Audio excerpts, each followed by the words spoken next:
जी हाँ दोस्तों, जीएसटी में एक नया सर्कुलर इशू किया गया है जो हम आज इस वीडियो में डिस्कस करने वाले हैं। चलिए स्टार्ट कर लेते हैं वीडियो को। तो ये सर्कुलर आपको स्क्रीन पर दिखाई दे रहा है। Representation have been received seeking clarification regarding levy of late fee payable for delay in filing reconciliation statement, यानी कि 9C लेट फी वेवर के लिए आप सभी के साथ हमने नोटिफिकेशन शेयर की थी, लेकिन वहाँ पे काफ़ी सारी क्लैरिफिकेशन डिमांड की गई हैं जिसके लिए कि ये सर्कुलर आया है। It has been requested to clarify whether the late fees under section 47 will be leviable, यानी कि सेक्शन 47 की लेट फीस क्या लगेगी where reconciliation statement of 9C यदि नहीं फर्निश करता है registered tax payer along with annual return. तो जिनके लिए 9C एप्लीकेबल है उनको अपनी GSTR 9 के साथ साथ 9C की भी फाइलिंग करनी है।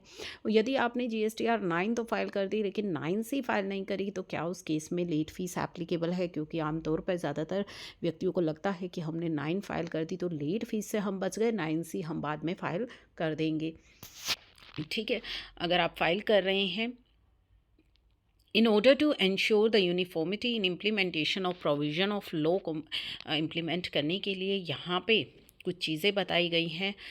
प्रायर टू 1 अगस्त 2021 जो आपका सेक्शन 44 का सब सेक्शन 2 है, प्रोवाइडेड दैट रजिस्टर्ड पर्सन जिसे अपने अकाउंट्स ऑडिट कराने हैं, यानी कि पहले ये ऑडिट जो है थी, अब सेल्फ सर्टिफिकेशन होंगी, पहले ऑडिटेड स्टेटमेंट थी, तो आप अपनी एनुअल रिटर्न को फर्निश करेंगे with the copy of audited annual account and a reconciliation statement आपको फर्निश करनी थी। लेकिन 1 अगस्त 2021 से with the omission of the word requirement of getting audited वहाँ पे रिप्लेस कर दिया गया था सेक्शन 44 सबसेक्शन 1 के द्वारा furnishing of annual return which may include self certification self reconciliation statement. तो यहाँ पे एनुअल रिटर्न आपको फर्निश करनी है जिसमें कि सेल्फ सर्टिफिकेशन स्टेटमेंट भी इंक्लूड हो सकती है। ठीक है, जिसमें आपको रिकंसाइल करना है value of supply declared in the return furnished for the financial year. Further before जो है 1 अगस्त अकाउंट ऑडिट आपको कराने थे। ठीक है, रिकन्सिलिएशन स्टेटमेंट आपको फाइल करनी थी इन फॉर्म 9C। 1 अगस्त 2021 से रूल 80 सब रूल 3 कहता है कि टैक्स पेयर जिनका एनुअल एग्रीगेट टर्नओवर 5 करोड़ से अधिक है उनको फर्निश करनी है सेल्फ सर्टिफाइड रिकन्सिलिएशन स्टेटमेंट। ठीक है, 9C साथ along with the annual return, तो रिटर्न के साथ करनी है ऑन और before 31 day of December. Therefore अगर आप रूल और सेक्शन को कंबाइंड रीड करें तो क्या कंक्लूड होता है, द प्रोविजन मैंडेट करते हैं रजिस्टर्ड व्यक्ति को कि GSTR 9 उसे फाइल करनी है अलोंग विद साथ में ही 9C करनी है।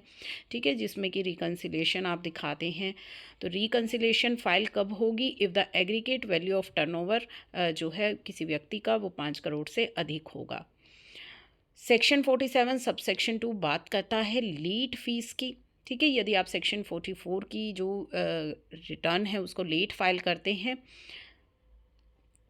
as the discussion above, if reconciliation statement is not required to be furnished, annual return जो है कंसिस्ट ओनली GSTR 9। यदि आपके केस में 9C एप्लीकेबल नहीं है तो आपके लिए एनुअल रिटर्न है GSTR 9।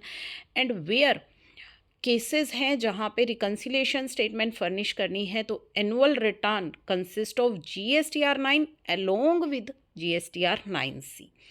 तो where reconciliation statement is required to be furnished along with GSTR 9, the furnishing of annual return may not said to be complete unless आपने both 9 and 9C फाइल ना कर दी हूँ। तो यानी कि आपकी एनुअल रिटर्न को कब कंप्लीट माना जाएगा? जब आपने 9 और 9C को फाइल कर दिया, दोनों को ही। इफ़ ओनली 9 इज़ फर्निश, यदि आपने सिर्फ 9 फर्निश करी है और 9C फर्निश करनी है, आपके ऊपर एप्लीकेबल है लेकिन आपने फाइल नहीं करी, तो annual return cannot be said to furnish. तो ये नहीं कहा जा सकता कि आपने एनुअल रिटर्न फाइल कर दी। तो अब यहाँ पे क्लैरिफाई किया गया है कि जो लेट फीस है leviable for delay in furnishing of complete annual return, जब तक कि आपकी फ़ाइल नहीं होएगी 9 और 9C इफ एप्लीकेबल, तब तक नहीं माना जाएगा कि आपने एनुअल रिटर्न फाइल कर ली। और लेट फीस आपको देनी है for the period from the due date of furnishing of said return up to the date of furnishing of complete annual return.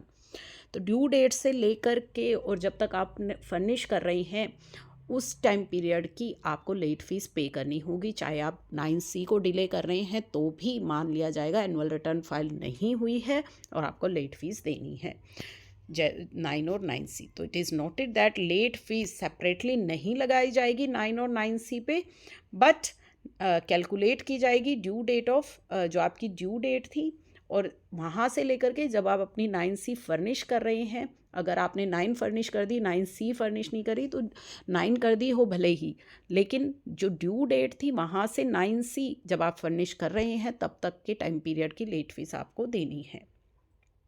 In case 9C is not required to furnish तो आपका date of furnishing of GSTR 9 ही रहेगी। 9C करनी है is required to be furnished along with 9, तो date of furnishing of 9 if form 9C is furnished along with the form 9। तो यदि आपको पे 9C एप्लीकेबल थी तो जिस दिन आपने 9 फाइल करी है उस दिन माना जाएगा कि आपने 9 और 9C फाइल कर दी, ठीक है। Date of furnishing of 9C if 9C is furnish subsequently of 9, तो जो केसेस हैं कि 9 फाइल कर दी 9C अभी पेंडिंग है तो माना जाएगा कि जिस दिन आप 9C फाइल करेंगे उस दिन आपने अपनी एनुअल रिटर्न फाइल करी है।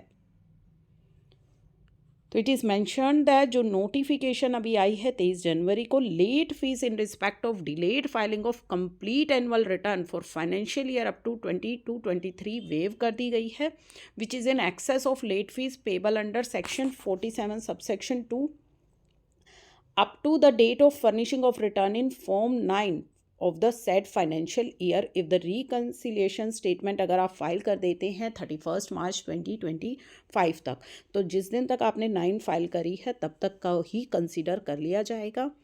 अकॉर्डिंगली रिकन्सिलिएशन फॉर्म आपको फर्निश करना होता था GSTR 9 के साथ, बट कुछ ईयर्स का नहीं किया है, लेकिन आप कर दीजिए 31 मार्च तक, कोई एडिशनल फ़ीस जो है नहीं लगेगी आपकी। तो ये जो सर्कुलर है ये क्लैरिफिकेटरी सर्कुलर है, जो इसमें आपको आई होप कि अब क्लियर हो गया है कि क्या मसला था और किस तरीके से लेट फीस अब आपसे चार्ज की जाएगी। नोटिफिकेशन ऑलरेडी इसकी आ गई थी 17-18 से 22-23 तक का।